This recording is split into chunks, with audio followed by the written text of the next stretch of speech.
le policier a quitté la salle d'audience. Non, Oui. c'est dingue, quoi. Ce Mais qui est en train de se les passer. syndicats de policiers, je ne sais pas si vous les avez entendus, ils sont vent debout. 35 heures de travaux d'intérêt général pour ce jeune de 16 ans qui a quand même fauché et traîné sur 20 mètres ce policier à Nantes qui aurait pu mourir. Il a 30 jours d'ITT. Il ne se souvient plus d'ailleurs de ce qui s'est passé. Alors pour ces syndicats, c'est un exemple de plus qui démontre finalement le laxisme judiciaire lorsqu'il s'agit notamment de mineurs. J'entendais un policier dire finalement quand même on a condamné ce jeune à repeindre les murs d'une école, à peut-être s'occuper des jardins de la mairie, alors qu'il a failli tuer un policier. Donc c'est une incompréhension totale de la part des polices. Ce jugement est jugé injuste. Est-ce que vous êtes d'accord avec ça ou pas? 32-16 pour le dire au GG. Bruno? Moi, ça me choque un peu quand même. Enfin, faut être raisonnable. Il a quand même failli tuer quelqu'un. Et pourtant, vous le savez, moi, souvent, je défends dans l'affaire Naël, par exemple, je trouve que le policier qui sort de prison, je trouve ça honteux aussi. Mais là, franchement, je me dis 35 heures pour ça, et à quel moment il va prendre conscience de ce qu'il a fait, même s'il était mineur. Et moi, j'ai vu les raisons de soi-disant jugement, c'est pour pas contrecarrer sa future reconversion. Moi, j'entends, mais il a quand même failli tuer quelqu'un. Donc, à un moment donné, 35 heures pour ça, c'est pas assez. Effectivement, si c'est pour peindre 3 portes dans une école, je vois pas. Et ça va faire monter encore cette espèce de fossé entre les policiers et puis une grande partie de la population, entre la justice et la police. Et moi, là, c'est vraiment inquiétant parce que là tu es en train de fracasser et de fracturer la société comme jamais elle a pu l'être. Ouais, tu vois, Jérôme, ce qu'a dit la cour, c'est, enfin, le magistrat, ils ont dit dynamique de réinsertion pour ce jeune qui avait 16 ans, quoi. Non, mais la question qu'on peut se poser, c'est si paradoxalement, c'est pas la force de l'habitude qui fait qu'on ne condamne pas.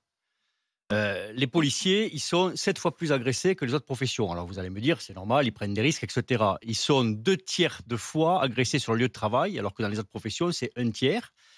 Tu as eu 8 719 blessés en 2020. Alors certes, il y avait les gilets jaunes, il y avait ces choses-là, c'était la fin des gilets jaunes et le début de la Covid. C'est 40 000 agressions par an, c'est 109 par jour. Ça s'arrête, quoi. 109 par jour.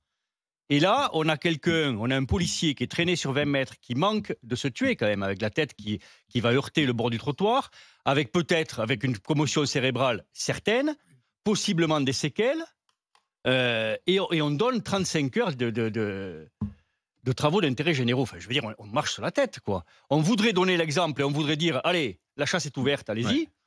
On ferait pas mieux, quoi. Il y a un moment où quand même, il faut que la société protège ceux qui la protègent, quoi.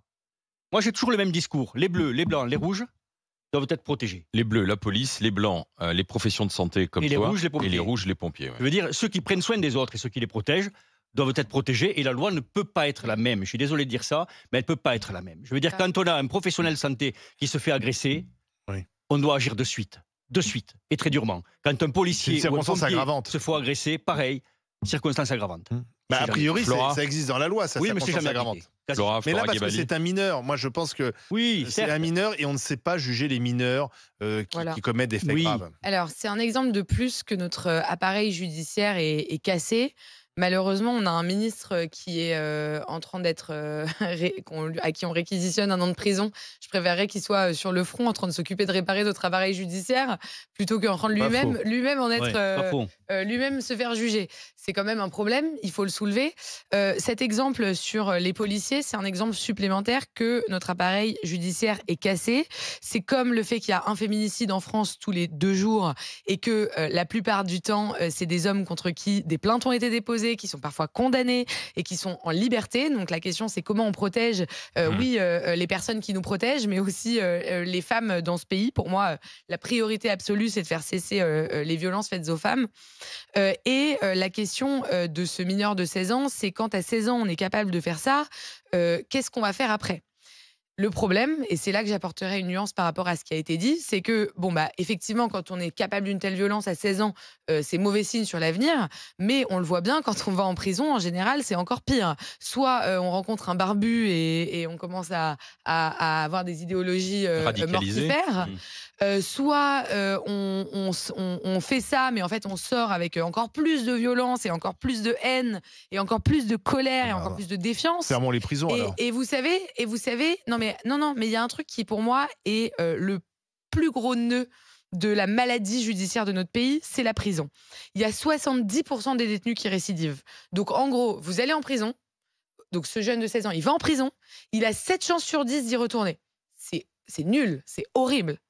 Il se trouve que c'est pas une fin en soi, c'est pas un mal absolu. Il y a une association, et je voudrais les saluer, qui s'appelle Wake Up Café. C'est une aumônière de prison qui n'en pouvait plus de voir les détenus revenir à chaque fois. Elle est sortie, elle a quitté son boulot et elle a dit, vous savez quoi, je vais faire en sorte que les détenus ne reviennent plus. Elle a créé cette association qui s'appelle Wake Up Café, qui fait de la réinsertion de détenus. Et c'est une association qui a 10 ans, qui est très sérieuse, c'est pas un truc comme ça que je vous raconte. Hein. Les détenus accompagnés par l'association récidivent à 4%. Donc en fait, le pire, On accompagne la c'est que sortie. c'est pas une fatalité. On pourrait dire, ah bah de toute façon, les gens violents, on fait Guantanamo, on les enferme et on les sort de la société. En quoi, mais Flora en fait, on a des solutions pour faire baisser la récidive. Là, de toute façon, c'est même pas la question puisqu'il va pas en prison. Parce que là, si, parce qu'il va pas en prison parce qu'il y a des juges qui ont conscience du fait qu'il va y aller pour ressortir encore plus dans ce violent. cas-là, c'est pas. Si on 35 heures, entre 35 heures de TIG et la prison, il y a quand même un delta qui est énorme. Si on poursuit la logique de, c'est absurde. Donc c'est on la ferme les logique de prisons. la réinsertion. C'est-à-dire que si tu pars du principe que la prison c'est pire que le mal, ben fermons les prisons. Non, mais en quoi le mettre 1 mois en prison aurait été dramatique pour lui? 1 mois de prison, il a une sanction. 1 mois, je pense pas qu'il devient barbu au bout d'1 mois et qu'il devient un grand bandit, mais au moins il prend conscience. Et il y a des pays qui appliquent des courtes peines, 1 semaine, 1 mois. En France, on ne le fait pas. C'est-à-dire que soit tu vas longtemps en prison, soit tu n'y vas pas. En France, c'est le système judiciaire. À moins, quand tu es condamné à moins de 2 ans de prison, tu n'y vas jamais.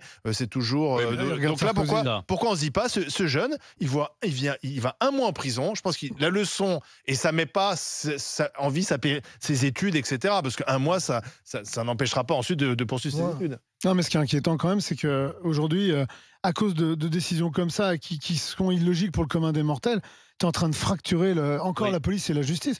Et je vais te dire, quand moi je parle avec des gens qui travaillent dans la justice, ils ont une sale image des flics. Et pareil, quand tu parles avec des policiers, ils te disent des trucs sur la justice. Et tu as aussi des ministres. Alors, Darmanin, il l'encourage aussi.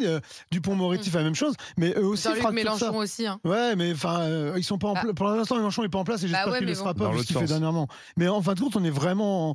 Moi, je trouve ça hyper inquiétant qu'aujourd'hui, la justice soit toujours en opposition avec la police.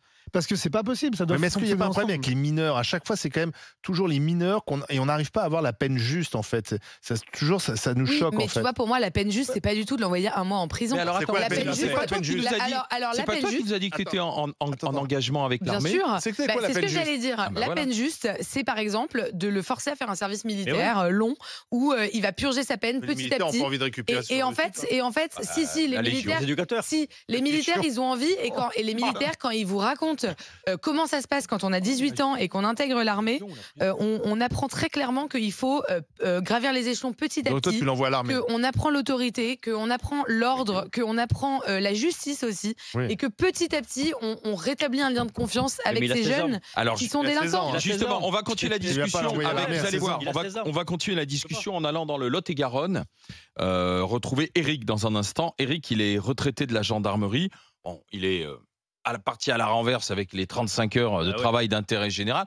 On verra si lui, le retraité de la gendarmerie, il a des idées. Voilà, Flora, elle a une proposition pour ces jeunes, parce qu'on n'arrive pas à bien prendre les mineurs en main.